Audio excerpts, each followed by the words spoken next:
बिस्मिल्लाहिर्रहमानिर्रहीम। नेक्स्ट हमारा है topic exponential function. A function in which the variable appears as exponent is called an exponential function. यानी कोई भी ऐसा फंक्शन जिसमें जो वेरिएबल है वो किसी पावर की फॉर्म में हो, एक्सपोनेंट की फॉर्म में, जैसे 2 रेज़ टू पावर एक्स हो, एक्स प्लस वन है। ठीक है, ये देखें नीचे हमारे पास कोई भी कांस्टेंट है और हमारे पास जो वेरिएबल है अब वो पावर में है। इस तरह से हो सकता है f of x equal to e raise to power x हो सकता है। ठीक है, एफ ऑफ एक्स फंक्शन जो है a raise to power x, x के अलावा कुछ भी, एक्स स्क्वायर प्लस 3x-1, कोई भी एक्स का फंक्शन जो है वो पावर में हो। ठीक है, एक्सपोनेंट हो किसी भी कांस्टेंट का। ठीक है, ऐसा ना हो कि डिनोमिनेटर हमारी बेस में भी वेरिएबल है और हमारी एक्सपोनेंट में भी वेरिएबल है। ठीक है, हमारे इधर जो बेस है उसमें कोई कांस्टेंट नंबर हो, जबकि उसकी जो पावर है, उसका जो एक्सपोनेंट है उसमें वेरिएबल मौजूद हो, तो ऐसे फंक्शन को हम एक्सपोनेंशियल फंक्शन कहते हैं। नेक्स्ट है logarithmic function. If x equal to a raise to power y, then y equal to log of base a x, where a is greater than 0 and a is not equal to 0 is called logarithmic function of x। यानी जब भी हमारे पास कोई इस type का expression होता है उसको हम लॉगरिथमिक फॉर्म में लिख सकते हैं। जैसे अगर हम लगा लें 2 raise to power 3 equal to 8, तो इसको अगर हम लॉगरिथमिक फॉर्म में लिखना हो, या आपने प्रीवियस क्लासेस में मैट्रिक में सीखा होगा, इसको जब हम लॉगरिथमिक फॉर्म में लिखते हैं तो ये आ जाता है 3 इक्वल टू लॉग ऑफ 8। ठीक है, ये मैं आपको याद करवा रही हूँ कि किसी भी इस तरह का फंक्शन है हमारे पास, कोई एक्सप्रेशन है, इसको हम लॉगरिथमिक फॉर्म में लिखते हैं। अगर हमारे पास यहाँ पे जो है वेरिएबल हो x, ठीक है, इसको जब हम लॉगरिथमिक फॉर्म में लिखते हैं तो जो x है वो उसका लॉगरिथम आ जाता है। तो कोई भी ऐसा फंक्शन जहाँ पे वेरिएबल का लॉगरिथम आ जाए, ऐसे फंक्शन को हम लॉगरिथमिक फंक्शन कहते हैं। ठीक है, इसमें याद रखिएगा जब भी हम लॉगरिथम की बात करते हैं तो ये जो इसकी बेस है ये ग्रेटर देन 0 ली जाती है और 1 नहीं होती। 1 के अलावा कोई भी पॉजिटिव नंबर हो सकता है। ठीक है, तो जैसे f of x equal to log of x का को फंक्शन भी हो सकता है एक्स स्क्वायर प्लस 1। ठीक है, जब किसी भी वेरिएबल का लॉगरिथम होगा तो ऐसे फंक्शन को हम लॉगरिथमिक फंक्शन कहेंगे। ठीक है, इफ़ ए इक्वल टू 10, अब इसमें देखें ये जो बेस लिखी हुई है यहाँ पे ए है। अब अगर बेस जो है, जैसे यहाँ पे जो मैंने एग्जांपल दिया इसमें बेस 2 है, अगर बेस इसकी 10 हो जाएगी then we have log 10x which is known as the common logarithm of x। अगर किसी लॉगरिथम की बेस 10 हो तो ऐसे लॉगरिथम को हम कॉमन लॉगरिथम कहते हैं। और इसको या तो पूरा LOG लॉग ऑफ एक्स अगर ये है तो log ऑफ एक्स 10 लिख लें तभी ठीक है। अगर 10 नहीं भी लगाएंगे तो जिसकी नहीं बेस लिखी होगी वो कॉमन लॉगरिथम ही होगा, या हम इसको LG ऑफ एक्स लगा सकते हैं। ठीक है, ये सिंपल जो LG है या LOG लॉग जिसकी बेस नहीं लिखी हुई तो इसकी बेस 10 है, इसको हम कॉमन लॉगरिथम कहते हैं। जबकि if A equal to E, अगर हमारी ये जो बेस है यहाँ पे ये वाला जो बेस है अगर इसमें 10 ना हो बल्कि E हो, E भी एक नंबर है। ठीक है, ये किसी मैंने लेक्चर में इसको डिटेल से बताया हुआ है, आप इसकी कैलकुलेटर से भी वैल्यू फाइंड आउट कर सकते हैं। तो ये एक कांस्टेंट है, तो वो अगर ई अगर बेस होगी तो फिर ऐसे लॉगरिथम को हम नेचुरल लॉगरिथम कहते हैं और इसको LN से लिखा जाता है। यानी अगर लॉग है और इसकी बेस ई है x, तो इसको हम LN लॉग नेचुरल लगा के x लिखते हैं। और जिसमें भी इस तरह से x का लॉगरिथम आ जाएगा, चाहे वो लॉगरिथम जो है वो कॉमन लॉगरिथम हो चाहे वो नेचुरल लॉगरिथम हो, किसी भी फंक्शन में वेरिएबल का जब लॉगरिथम आ जाएगा तो ऐसे फंक्शन को हम कहेंगे लॉगरिथमिक फंक्शन। ठीक है, कांस्टेंट का अगर फंक्शन है, हमारे पास कोई फंक्शन दिया हुआ है x प्लस लॉग ऑफ 2, तो इसको हम लॉगरिथमिक फंक्शन नहीं कहेंगे, क्योंकि इसमें जो लॉग है वो कांस्टेंट का है, एक्स का या वेरिएबल का नहीं है। जिसमें जो लॉगरिथम में वेरिएबल, जैसे अगर 2x+7 आ गया तो अब ये बनेगा, ठीक है। जब लॉगरिथम जो है किसी वेरिएबल का आ जाएगा तब ऐसे फंक्शन को हम लॉगरिथमिक फंक्शन कहेंगे।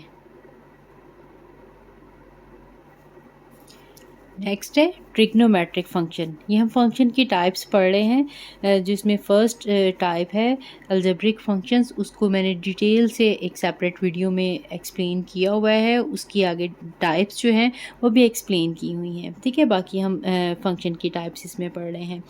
इसके बाद है ट्रिग्नोमेट्रिक फंक्शन। अब ट्रिग्नोमेट्रिक फंक्शन जो है वो 6 हैं, sine x, cos x, tan x, cot x, secant x और कोसिकेंट एक्स। साथ में इनकी आपको डोमेन और रेंजेस भी पता होनी चाहिए, ठीक है। इनकी डोमेन और रेंज की जो एक्सप्लेनेशन है उसके लिए मैं सेपरेट वीडियो बनाऊंगी, क्योंकि इस तरह से ये काफ़ी लंबा हो जाएगा लेक्चर।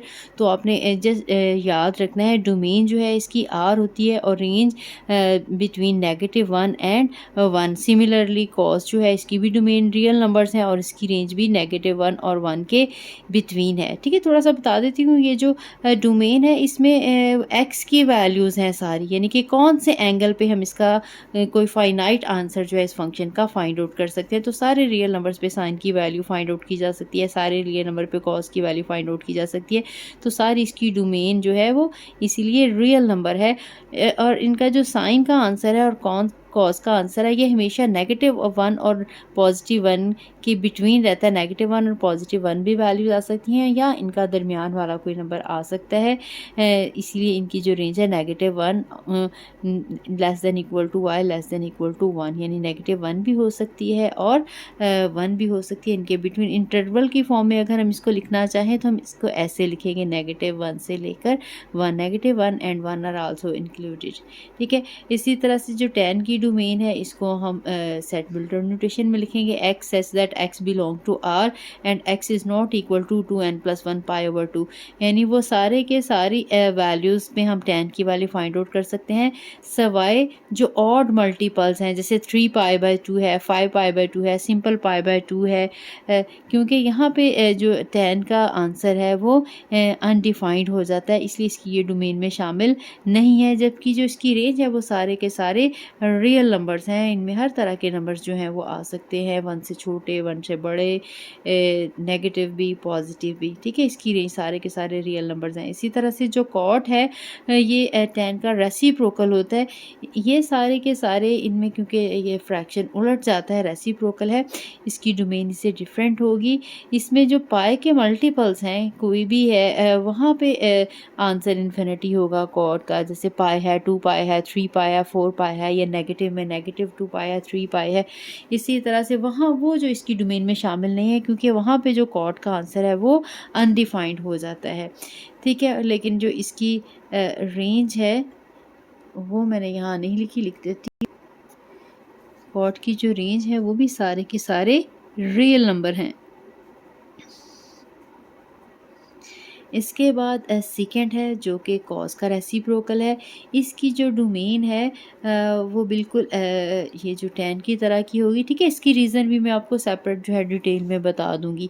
इसमें भी जो ऑड मल्टीपल्स हैं π/2 के वो इंक्लूड नहीं है, क्योंकि वहाँ पे इसका आंसर भी अनडिफाइंड हो जाता है। और जो इसके आंसर्स होंगे ये इसका ऑपोजिट, क्योंकि ये कॉस का जो है वो रेसिप्रोकल है, इसमें -1 और 1 तक आ रही थी वैल्यूज़, जो इसमें वैल्यूज़ होंगी वो इससे बिल्कुल ऑपोजिट होंगी, या तो -1 से छोटी होंगी या +1 से बड़ी होंगी, ठीक है। तो इसको इस तरह से लिखा हुआ है, या तो y > होगा 1, या फिर y की वैल्यू << -1 होगी, ठीक है। इसी तरह से कोसिकेंट है जो कि साइन का रेसिप्रोकल है। इसमें बिल्कुल जो है ये कॉट की तरह का आएगा, क्योंकि ये जो इस तरह 10 है ये साइन ओवर कॉज होता है। जहाँ पे कॉज 0 है वहाँ पे ये फंक्शन अनडिफाइंड हो जाता है। इसी तरह से क्योंकि जो सेकेंड है ये भी 1 ओवर कॉज है, ये साइन ओवर कॉज है, इसलिए इसकी और इसकी जो है ये डोमेन जो है वो सेम ही है, ठीक। इसी तरह से कॉट में क्योंकि कॉस ओवर साइन होता है और इस वाले में सेकंड में 1 ओवर साइन होता है, इसलिए जो कॉट की है डोमेन वही वाली डोमेन जो है वो कोसेकेंट की होगी।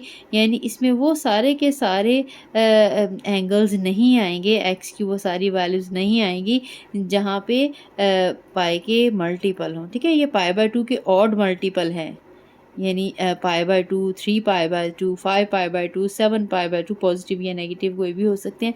और इसमें पाई के मल्टीपल हैं, चाहे 1 पाई, 2 पाई, 3 पाई, 4 पाई, पॉजिटिव और नेगेटिव किसी में भी हो सकते हैं। यहाँ पे सबके साथ आपने ये लाजमी लिखना है कि n इज़ एन इंटीजर। यहाँ पे 2, 3, 4, 5 इस तरह का नंबर आ सकता है, यानी 1/2 नहीं होगा या 0.3 नहीं होगा। ठीक है, जो n है यहाँ पे इंटीजर्स हैं, ये पॉजिटिव इंटीजर भी हो सकते हैं और नेगेटिव इंटीजर्स भी हो सकते हैं और ज़ीरो भी हो सकता है। इस तरह से जो इसकी रेंज है वो बिल्कुल यही वाली होगी, यानी या तो आंसर 1 या 1 से बड़े होंगे या फिर -1 और -1 से छोटे होंगे। इनवर्स ट्रिग्नोमेट्रिक फंक्शन जो होगा इसको हम इस तरह से लिखेंगे, y इक्वल टू साइन, इसके ऊपर -1 लगा के इसको हम इन्वर्स पढ़ते हैं, साइन इन्वर्स x। ठीक है, या आर्क साइन भी कहा जाता है। तो इसी को अगर हम इन्वर्स में ये साइन को हम इस साइड पे ले जाएंगे तो ये sine of y equal to x बन जाएगा, या इक्वलेंटली उन्होंने कहा इसको हम x equal to sine of y भी लिख सकते हैं। अब इसमें हमारी जो डोमेन है वो y की वैल्यूज़ जो होंगी वो हमारे पास नेगेटिव पाई/2 से लेके पाई/2 के जब हमने इन्वर्स निकालना इसमें से, ठीक है, जो x की वैल्यूज़ हैं वो -1 से 1 के बिटवीन होंगी। ठीक है, ये वही है जो हमने ट्रिग्नोमेट्रिक फंक्शन में पढ़ा, -1 से 1 के बिटवीन आएगा। और यहाँ से भी जो हमारा आंसर है, क्योंकि ये देखें यहाँ पे y है, यहाँ पे x है, तो इसमें जो हमारी रेंज थी एक तरह से वो डोमेन बन जाएगी, जो डोमेन है वो रेंज बन जाएगी। लेकिन इसमें हम ये जो सारे के सारे एंगल्स नहीं लेते, वैसे हमने उसमें पढ़ा था कि उसकी रेंज सारे के जो है डोमेन उसमें सारे के सारे रियल नंबर से कोई सा भी एंगल हो सकता है। लेकिन इन्वर्स फाइंड आउट करने के लिए हम इसकी जो डोमेन है उसको रिस्ट्रिक्ट करते हैं इन्वर्स फंक्शन में। उसको जब हमने रिस्ट्रिक्ट किया है ताकि इन्वर्स इसका फाइंड आउट किया जा सके, इसको बाइजेक्टिव बनाया जा सके, तो इसको हम नेगेटिव पाई/2 से लेके पाई/2 तक लेते हैं। ठीक है, इसकी सेपरेट वीडियो जो है वो मौजूद है, चैप्टर नंबर 13 जो है फर्स्ट ईयर का मैथ्स का 11th क्लास का मैथ, उसमें ये मौजूद है डिटेल से कि हम रिस्ट्रिक्टेड डोमेन या ऑफ ट्रिग्नोमेट्रिक फंक्शन ऐसे आप सर्च कर सकते हैं, या 13 चैप्टर जो है उसके आप नोट्स यहाँ से चेक कर सकते हैं मेरे चैनल से, उसमें इनको डिटेल से डिस्क्राइब किया हुआ है सारा। तो इसकी जो हमने रिस्ट्रिक्ट की है नेगेटिव इन्वर्स फंक्शन की, वो नेगेटिव पाई/2 से लेके पाई/2 तक है, जबकि जो x की वैल्यूज़ हैं वो वही -1 से लेके +1 के बिटवीन रहेंगी। इसी तरह से कॉस जो है इसकी हमने इन्वर्स फंक्शन की डोमेन रिस्ट्रिक्ट की थी 0 से पाई के बिटवीन, और x की वैल्यूज़ वही -1 और 1 के बिटवीन रहेंगी। जो tan में हमने इसकी डोमेन रिस्ट्रिक्ट की थी वो भी वही साइन वाली नेगेटिव पाई/2 से लेके पाई/, लेकिन इसमें नेगेटिव पाई/2 और पाई/2 शामिल नहीं है, सिर्फ इनके दरमियान वाले जो हैं वैल्यूज़ वो शामिल है, क्योंकि वहाँ पे जो tan की वैल्यू है वो अनडिफाइंड हो जाती है, इसलिए ये शामिल नहीं है। जबकि जो x की वैल्यूज़ हैं वो नेगेटिव इन्फिनिटी से पॉजिटिव इन्फिनिटी के बिटवीन, यानी कोई सी भी वैल्यूज़ हो सकती हैं, सारे के सारे रियल नंबर्स हो सकते हैं। इनके अलावा भी जो जैसे साइन का रेसिप्रोकल होता है, कोसेकेंड, तो उसका इन्वर्स भी हो सकता है, सेकेंड इन्वर्स भी हो सकता है, कोसेकेंड इन्वर्स भी हो सकता है, कॉट इन्वर्स भी होता है, लेकिन मोस्टली उनको हम इन्हीं फंक्शन में साइन, कॉज और टैन के इन्वर्स फंक्शन की फॉर्म में कन्वर्ट करके सिंप्लीफाई करते हैं। ठीक है, इसीलिए इन्हीं तीनों फंक्शन को मेंशन किया गया है बुक में। तो जिसका भी इन्वर्स फंक्शन है उसके ऊपर आपने साइन, कॉज या टैन के ऊपर आपने -1 लगा के लिखना है। इसको हम इन्वर्स फंक्शन या फिर आर्क साइन या आर्क कॉज या आर्क टैन भी कहते हैं। नेक्स्ट जो है हाइपरबॉलिक फंक्शन है। ठीक है, ये मैं बुक से ही आपको बता रही हूँ। ये साइन हाइपरबॉलिक एक्स, जितने भी ट्रिग्नोमेट्रिक फंक्शन है उनको हाइपरबॉलिक फंक्शन भी हैं। Sine hyperbolic, cos hyperbolic, tan hyperbolic, secant, cosecant और कॉट सबका हाइपरबॉलिक। इसमें क्या होता है कि हम साइन के बाद एच डालते हैं, कॉस के बाद एच डालते हैं, ठीक है। जो साइन हाइपरबॉलिक फंक्शन है वो इक्वल है 1/2 e raise to power x minus e raise to power negative x. ये ई वही नंबर है जो मैंने आपको बताया कांस्टेंट है। इसकी मैंने ये भी बताया हुआ है एक अपनी वीडियो में, वो भी आप सर्च कर सकते हैं। ई क्या होता है, is called hyperbolic sine function, ठीक है। इसको हम हाइपरबॉलिक साइन फंक्शन कहते हैं। इसकी डोमेन जो रेंज है वो सारे के सारे रियल नंबर्स होंगे। इसी तरह जो कॉज हाइपरबॉलिक फंक्शन है इसमें नेगेटिव आता है, इसमें पॉजिटिव, इसमें ये माइनस आएगा, इसमें प्लस आएगा, बाकी ये सेम है। और इसकी डोमेन जो है वो सारे के सारे रियल नंबर्स होंगे। और जो होंगे एंड जो रेंज है वो इसकी 1 से पॉजिटिव इन्फिनिटी तक हो सकती है, यानी 1 से छोटा कोई भी नंबर नहीं होगा और पॉजिटिव इन्फिनिटी तक सारे के सारे, ठीक है। ये ब्रैकेट लगाने का मतलब ये है कि इसमें इन्फिनिटी शामिल नहीं है, लेकिन कोई भी बड़ा से बड़ा नंबर पॉजिटिव नंबर वो हो सकता है। इसके बाद है जो बाकी 4 हैं वो यहाँ पे 10 हाइपरबॉलिक है, क्योंकि जब हमारे पास साइन और कॉस की वैल्यू आ जाए तो हम बाकी सारी की सारी वैल्यू जो हैं वो फाइंड आउट कर सकते हैं। 10 हाइपरबॉलिक की वैल्यू अपने फाइंड आउट करनी है। साइन हाइपरबॉलिक को कॉस हाइपरबॉलिक के साथ जब हम डिवाइड करेंगे तो 1/2 के साथ कैंसिल हो जाएगा। हमारे पास e raise to power x minus e raise to power negative x over e raise to power x plus e raise to power negative x आ जाएगा। अब आपको पता है जो सीकेंड है ये कॉस का रेसिप्रोकल है, तो इसको हम फ्रैक्शन जो है इन्वर्ट कर लेंगे, न्यूमरेटर और डिनोमिनेटर आपस में इंटरचेंज हो जाएंगे। इसी तरह से जो कॉट है वो क्योंकि टेन का रेसिप्रोकल है, इसी तरह इसमें ये जो प्लस वाली वैल्यू है ये न्यूमरेटर में आ जाएगी और माइनस वाली जो है यहाँ पे बुक में गलत लिखा हुआ है, दोनों जगह प्लस लिखा हुआ है, इसमें डिनोमिनेटर में माइनस आना है। अब जो कोसिकेंट है ये क्योंकि साइन का रेसिप्रोकल है, इसे हाइपरबॉलिक में भी उसी तरह से रेसिप्रोकल है, तो ये हम इसकी वैल्यू का रेसिप्रोकल ले लेंगे तो 2/e⁻x माइनस e⁻x आ जाएगा, ठीक है। ये 6 जो है हाइपरबॉलिक फंक्शन हो गए। और इन्हीं हाइपरबॉलिक फंक्शन के इन्वर्स फंक्शन भी होते हैं सारे के सारे जो 6। जिस तरह से ट्रिग्नोमेट्रिक फंक्शन के इन्वर्स फंक्शन है, इसी तरह से हाइपरबॉलिक फंक्शन के भी इन्वर्स फंक्शंस हैं। ये जो है इन्वर्स फंक्शंस हैं, इनके साइन हाइपरबोलिक इन्वर्स है, ये ई की फॉर्म में है, तो इसका जो ऑपोजिट होता है इन्वर्स वो लॉगरिथमिक फॉर्म में होगा, ठीक है। तो आपने ये याद रखने हैं ये सारे के सारे एक्सप्रेशन। इनको हम इस क्लास में तो नहीं इनका प्रूफ शामिल, लेकिन आप जब हायर क्लासेस में जाएंगे तो उसमें इनके हम प्रूफ्स भी करेंगे, ठीक है। बीएससी की क्लासेस में या बीएस में इनके प्रूफ्स हैं, आपके सिलेबस में इनके प्रूफ्स शामिल नहीं हैं। तो साइन हाइपरबोलिक इन्वर्स है, लेकिन आपने याद रखना है क्योंकि एग्जाम्स में ये आ सकता है। Log of x plus x square plus 1 का स्क्वायर रूट है, इसी फॉर ऑल एक्स। जो कॉज हाइपरबॉलिक इन्वर्स है इसमें यही वाली सेम आ जाएगी, इसमें x greater than equal to 1 आएगा, इसमें प्लस आता है जबकि इसमें माइनस आता है। इसी तरह से जो tan है वो 1/2 log of 1 plus x over 1 minus x है, इसमें एक्स का मॉडुलस जो है वो लेस देन 1 होना चाहिए। इसी तरह से जो कॉट हाइपरबॉलिक फंक्शन है ये 1/2 log of x plus 1 over x minus 1 है, इसमें भी एक्स का मॉडुलस लेस देन 1 होगा। और सीकेंट जो है हाइपरबॉलिक इन्वर्स, इसका जो वैल्यू है वो log of 1 over x plus 1 minus x square का स्क्वायर रूट ओवर एक्स है, जिसमें एक्स की वैल्यू जो है वो 0 और 1 के बिटवीन है, लेकिन इसमें 0 शामिल नहीं है लेकिन 1 शामिल है। इसी तरह से जो tan है उसकी वैल्यू वो कोसिकेंट रह गया। कोसिकेंट हाइपरबॉलिक इन्वर्स जो है log of 1 over x plus 1 plus x square का स्क्वायर रूट एक्स मॉडुलस है, इसमें x जो है वो 0 नहीं है, ठीक है। इनको आपने अच्छे तरीके से लर्न कर लेना है। इनकी जो डिटेल अगर आपको चाहिए तो ये हम बीएससी के लेक्चर्स में से आपको मिल सकती है। नेक्स्ट टाइप है explicit function. If y is easily expressed in term of independent variable x then y is called an explicit function of x।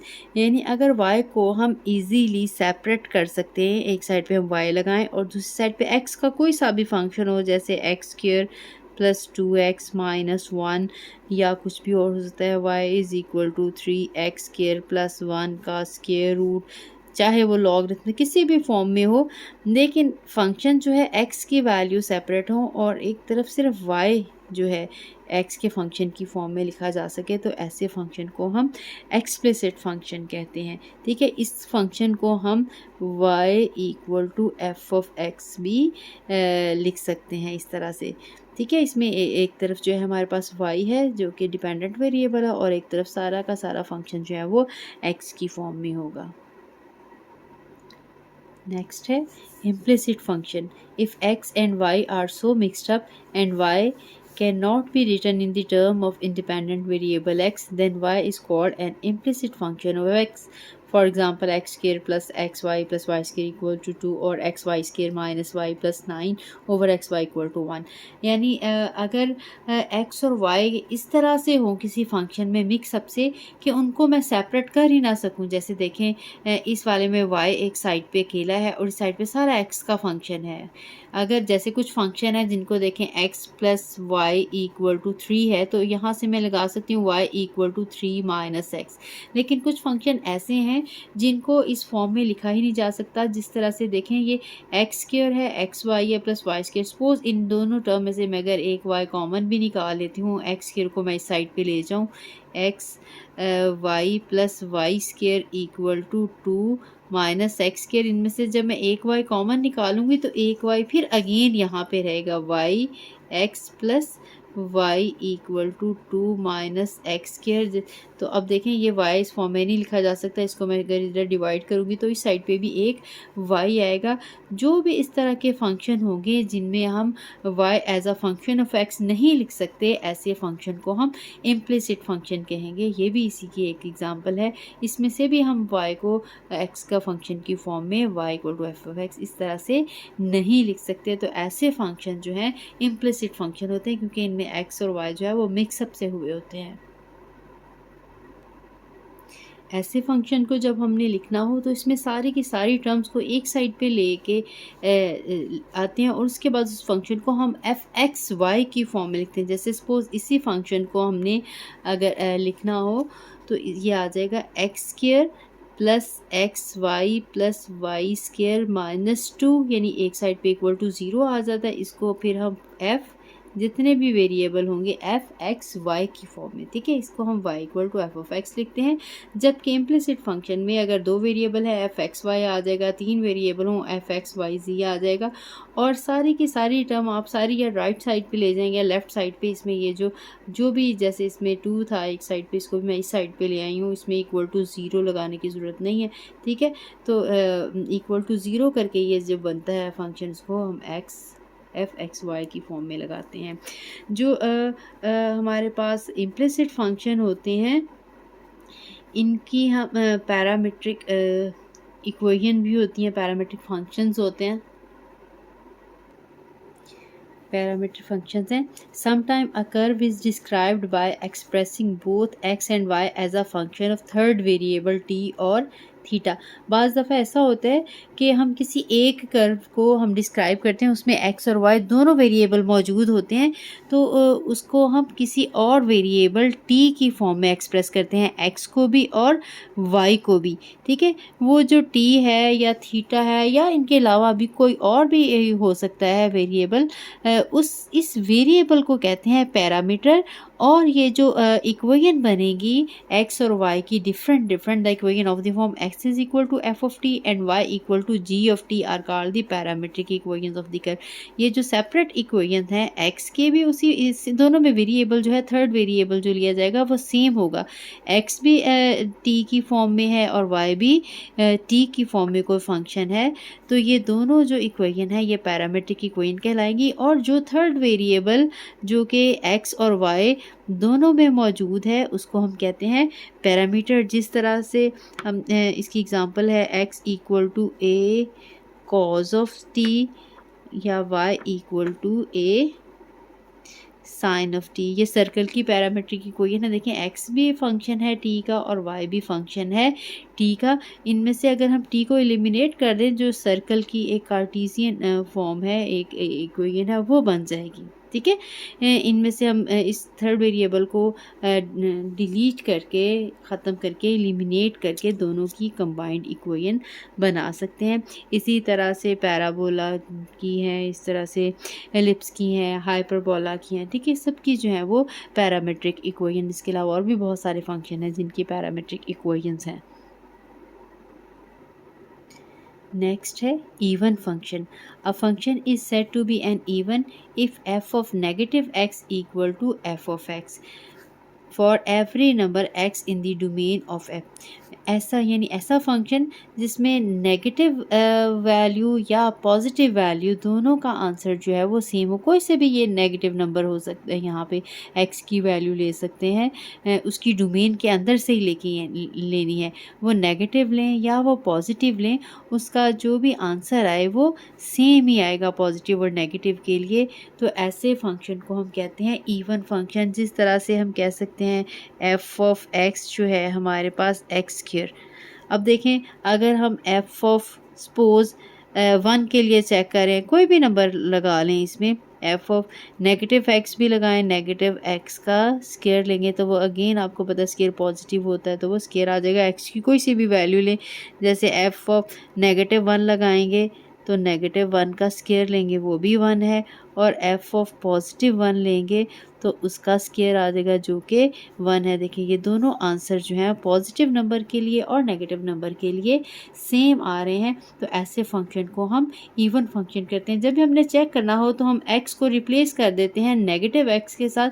अगर हमारे पास सेम ही फंक्शन रहेगा तो हम कहेंगे ये फंक्शन जो है ये इवन फंक्शन है।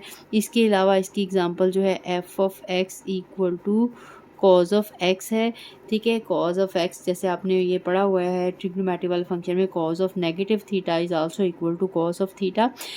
तो इसमें ये नेगेटिव एंगल हो, जैसे जो साइन की वैल्यू +30 पे है वही साइन की वैल्यू -30 पे भी होगी। जो कोई सा भी एंगल ले लिए जाए, पॉजिटिव और नेगेटिव एंगल, कॉज की वैल्यूज़ जो हैं दोनों पे सेम ही रहती हैं। तो ऐसे फंक्शन जो हैं ये इवन फंक्शन कहलाते हैं। Odd function. A function is said to be an odd function if f of negative x is equal to negative of f of x for every number x in the domain of f। यानी ऐसे function को हम कहेंगे odd function है कि अगर हम negative number का फंक्शन ले लें तो वो नेगेटिव बाहर आ जाए। जिस तरह से tan का फंक्शन है, tan ऑफ आपको पता है नेगेटिव x लें तो वो negative of tan of x बन जाता है। इसी तरह से साइन के लिए भी साइन ऑफ नेगेटिव x लें तो वो नेगेटिव ऑफ साइन x आ जाता है। तो ऐसे फंक्शन जिसमें हम नेगेटिव x को रिप्लेस कर दें नेगेटिव x के साथ और x का फंक्शन बन जाए और सारे जितने भी इसमें टर्म्स हैं कह लें उसमें से नेगेटिव कॉमन निकल के x का फंक्शन बन जाए, ऐसे फंक्शन को हम ऑड फंक्शन कहते हैं। या हम कह सकते हैं अगर हमारे पास y equal to f of x कह लें या y कह लें इक्वल टू x³ है। अब देखें अगर इसमें x को रिप्लेस कर दें नेगेटिव x के साथ, f of negative x is equal to -x³, तो जब आपको पता है पावर क्योंकि इसकी जो है वो ऑड नंबर है तो ये नेगेटिव ऑफ x³ आ जाएगा। यानी आप किसी भी नंबर के साथ भी इसको चेक कर सकते हैं। अगर f ऑफ 3 का आंसर चेक करें, 3 का क्यूब लेंगे तो वो 27 आ जाएगा, जबकि f ऑफ -3 अगर हम लेंगे तो -3 का जो क्यूब होता है आपको पता है -27 आ जाएगा, क्योंकि 3 टाइम जब नेगेटिव को मल्टीप्लाई करेंगे तो वो नेगेटिव ही रहेगा। तो ऐसे सारे फंक्शन जिसमें देखिए अब इन दोनों में नेगेटिव का डिफरेंस है, ये 27 है, ये -27 है कि x के फंक्शन में और नेगेटिव x के फंक्शन में जब हम आंसर्स लें तो डिफरेंट आए जो है वो नेगेटिव का, ठीक है।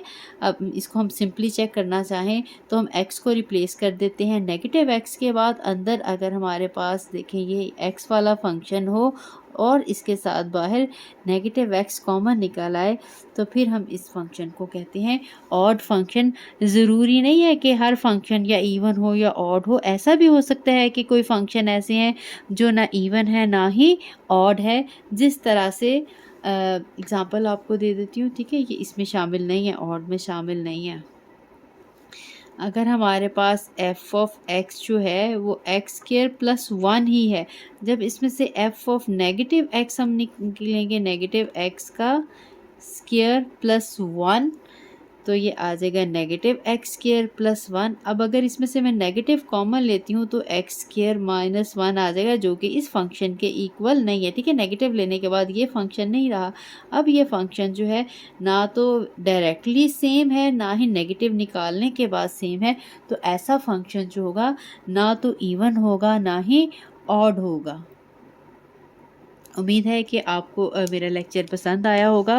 अगर कोई कन्फ्यूजन रह गई हो तो वो ज़रूर कमेंट में बताएं, और अगर वीडियो अच्छी लगी हो तो इसको लाइक ज़रूर करें और कमेंट करें, और जिसने चैनल को सब्सक्राइब नहीं किया अभी तक वो चैनल को सब्सक्राइब भी कर दें।